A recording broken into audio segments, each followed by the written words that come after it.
हरियाणा के फरीदाबाद में जम्मू पुलिस ने एक डॉक्टर के घर से भारी मात्रा में विस्फोटक और हथियार बरामद किए हैं। अधिकारियों के मुताबिक डॉक्टर ने कमरा किराए पर लिया था।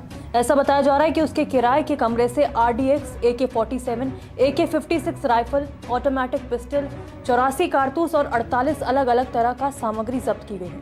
हालांकि पुलिस ने इस पर कई बड़े खुलासे किए हैं। फरीदाबाद के पुलिस आयुक्त सत्येंद्र कुमार ने प्रेस कॉन्फ्रेंस के जरिए बड़ी आतंकी साजिश का खुलासा किया है। उनका कहना है कि जो सामग्री जब्त की गई है वो RDX नहीं बल्कि अमोनियम नाइट्रेट है। इस पे आगे कार्रवाई करते हुए कल रेड्स की गई और जिसमें रेड्स के दौरान यहाँ पे लगभग 360 kg के आसपास इन्फ्लेमेबल मटेरियल है जो कि संभावित अमोनियम नाइट्रेट है। मैं क्लियर करना चाहूंगा कि इट इज नॉट RDX। मैं इस बात को क्लियर करूंगा क्योंकि कई जगह ये चल रहा है, तो मैं क्लियर करना चाहूंगा इट्स नॉट RDX। तो ये इन्फ्लेमेबल मटेरियल है। इसके अलावा कई और ऐसा सामान जो टेरर एक्टिविटीज में जिनका संभावित इस्तेमाल किया जा सकता है, जैसे टाइमर्स, लगभग 20 टाइमर्स विद बैटरीज 4, और इसके अलावा कुछ अन्य सामान है जो है यहाँ बरामद किया गया है। साथ साथ ही जो फायर आर्म्स में एक कैरन कॉप rifle with 3 magazines and 83 live rounds, एक pistol with 8 live rounds, 2 empty cartridges और 2 एडिशनल मैगजीन्स है जो इनसे रिकवरी की गई है। और इसके अंदर अभी कार्रवाई दोनों की हमारी ज्वाइंट पुलिस की कार्रवाई जारी है। सूत्रों के मुताबिक ये कार्रवाई अंसार गजवत उल हिंद नामक आतंकी संगठन से जुड़ी जांच का हिस्सा है। जांच में सामने आया है कि 3 डॉक्टर इस संगठन से जुड़े थे। इनमें से 2 डॉक्टर आदिल अहमद राथर जो कि अनंतनाग निवासी हैं और मुजम्मिल शकील जो कि पुलवामा निवासी हैं, उन्हें सहारनपुर और फरीदाबाद से गिरफ्तार किया गया, जबकि तीसरा डॉक्टर अभी फरार बताया जा रहा है।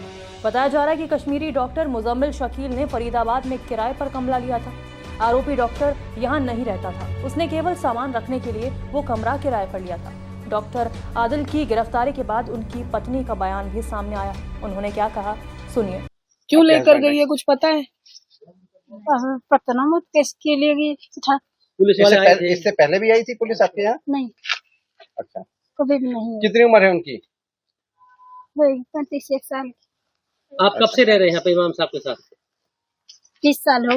30 साल से कहाँ रहने वाले हैं आप? ऐसे निवात की। तो यहाँ मस्जिद में खाली नमाज पढ़ाते थे? निवात पढ़ा और बच्चों को पढ़ाते थे? बच्चे नहीं पढ़ते? नहीं पढ़ते। यहाँ से मस्जिद में कब से थे ये इमाम साहब? 20 साल हो। 20 साल। तो पुलिस आई थी, क्या पूछ रही थी पुलिस? डायरेक्टर हाथ पकड़ के ले गए, फोन ले गए का, फोन भी ले गए हैं। क्या कर रहे थे उस समय जब वो पुलिस अंदर आई तो इमाम साहब क्या कर रहे थे?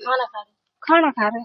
खाना खाने नहीं दिया और ले गए साहब। तो घर में तलाशी भी ली है पुलिस? घर में देख रहा आधार कार्ड ठन्ने। कुछ पूछताछ करी, कुछ हथियार के बारे में कुछ आपसे भी कोई पूछताछ की उन्होंने? नहीं। अच्छा, और किसी से घर में? किसी से भी। घर में कौन कौन लोग रहे हैं आपके? हमारे बच्चे हैं 4। अच्छा, और इमाम साहब और आप? और कोई नहीं रहता? और कोई। ये डॉक्टर यहाँ से पकड़ा है अल्फला से, मुजम्मिल। हाँ, मुजम्मिल आता था यहाँ पर? आगे नमाज पढ़ने के लिए। नमाज पढ़ने आता था? हाँ, रोज आता था? रोज आता था। 5 टाइम की नमाज पढ़ी, नमाज पाबंद हूँ। अच्छा, तो आप लोगों की मुलाकात कैसे हुई उससे? उससे हमारी मुलाकात नहीं हुई। इमाम साहब नहीं नमाज पढ़ाता। दरअसल पूरा ऑपरेशन की शुरुआत 8 नवंबर से मानी जा रही है, जब श्रीनगर पुलिस ने सरकारी मेडिकल कॉलेज अनंतनाग में एक लॉकर की तलाशी के दौरान AK-47 राइफल बरामद की। ये लॉकर डॉक्टर आदिल अहमद का था। जैसे ही ये हथियार मिला, अधिकारियों के शक को और बल मिल गया कि आदिल का संबंध जैश ए मोहम्मद जैसे आतंकी संगठन से हो सकता है। इसके बाद उसकी गहन पूछताछ शुरू की गई। डॉक्टर आदिल को स्थानीय अदालत में पेश किया गया, जहां से श्रीनगर पुलिस को उसकी ट्रांजिट रिमांड मिल गई। आपको बता दें कि पूछताछ के दौरान आदिल ने बताया कि फरीदाबाद में बड़ी मात्रा में विस्फोटक सामग्री छिपाकर रखी गई।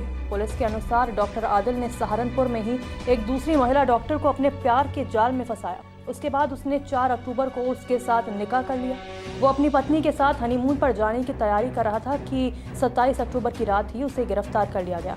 जांच आगे बढ़ने पर सामने आया कि डॉक्टर आदिल पिछले काफ़ी समय से पाकिस्तान स्थित आतंकी संगठनों के संपर्क में था और उन्हें हर संभव मदद पहुंचा रहा था। धीरे धीरे उसका नेटवर्क हरियाणा, उत्तर प्रदेश और गुजरात जैसे कई राज्यों तक फैल चुका था। इसी जानकारी के आधार पर जम्मू कश्मीर पुलिस, फरीदाबाद पुलिस और केंद्रीय सुरक्षा एजेंसियों ने मिलकर एक गुप्त ऑपरेशन चलाया और इस पूरे मॉड्यूल का पर्दाफाश किया। आदिल की निशानदेही पर कुछ दिन पहले ही मुजम्मिल नाम के व्यक्ति को गिरफ्तार किया गया था। अब एजेंसियां ये पता लगाने में जुटी हैं कि उसके पास हथियार और विस्फोटक आखिर कहां से आए और वो किसने उपलब्ध कराए। सुरक्षा एजेंसियों का मानना है कि इस नेटवर्क में कई राज्यों के लोग शामिल हो सकते हैं और आने वाले दिनों में और गिरफ्तारियां भी संभव हैं। आपको बता दें कि आरोपी मुजम्मिल अल फिदा यूनिवर्सिटी में प्रोफेसर था और एक प्रशिक्षित फिजिशियन भी था। कई संवेदनशील और आधिकारिक जानकारियां अभी सार्वजनिक नहीं की जा सकती, लेकिन इतना साफ है कि ये कार्रवाई पिछले 15 दिनों से चल रहे एक गुप्त ऑपरेशन का हिस्सा थी। एजेंसियों को शक है कि आतंकी नेटवर्क भविष्य में बड़े हमले की साजिश रचने की तैयारी में था और उसका खुलासा एक बड़े मॉड्यूल के रूप में हुआ है। नमस्कार, मैं हूं मानक गुप्ता। अगर आपको हमारा ये वीडियो पसंद आया हो तो इसे लाइक और शेयर जरूर करें और हाँ, हमें सब्सक्राइब और फॉलो करना ना भूलें ताकि आप देश और दुनिया की कोई खबर मिस ना करें। तो जुड़े रहिए हमारे साथ और देखते रहिए News 24।